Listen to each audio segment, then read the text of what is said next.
Olá, meu nome é Rubens de Faria, sou da área de Logística e Distribuição e este é mais um episódio da websérie Fazer Acontecer do programa Tailor Made Terreos. Todos os anos, a Logística e Distribuição Terreos movimenta milhões de toneladas de açúcar e milhares de metros cúbicos de etanol para os mais variados destinos.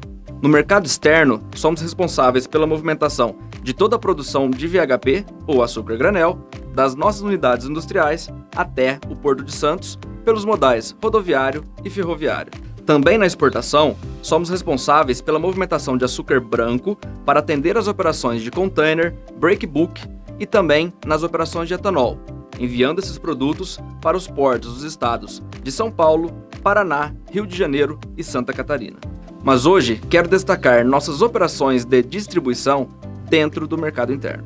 No B2C, somos responsáveis por levar nossos produtos de varejo desde as grandes redes varejistas a supermercados, pequenos comércios e até aos nossos clientes de e-commerce. No B2B, abastecemos diariamente nossos clientes industriais, dos mais diversos segmentos, dentre eles indústria de alimentos e bebidas, de sorvetes, de bolachas e biscoitos e até pequenas confeitarias.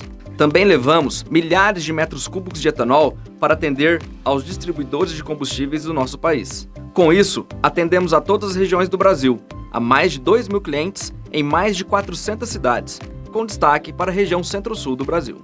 Isso é possível pois a Terreos conta com uma estrutura logística onde utilizamos estratégias e ferramentas de contratação que possibilita a Terreos oferecer um custo de frete CIF competitivo aos nossos clientes.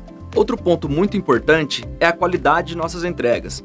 Por isso acompanhamos diariamente a diversos indicadores, dentre eles residence time dos carregamentos, taxa de ocupação dos veículos, aderência ao plano de entrega dos clientes e plano de ação para evitar a ocorrência de não conformidades durante o transporte. Que cada cliente possui uma alta complexidade nos seus processos logísticos. Por isso, a Terreos, através da logística CIF, oferece um ótimo benefício para os nossos clientes. Pois além de disponibilizarmos um custo de frete bastante competitivo, a Terreos fica responsável por parte da cadeia logística e o cliente tem mais tempo e recurso para focar nas suas atividades principais. Estamos sempre trabalhando para melhorar e otimizar nossos processos e assim trazer soluções logísticas que agregam valor aos nossos clientes. Você acabou de assistir mais um episódio da websérie Fazer Acontecer do programa Tailor Made Terreos. Até a próxima!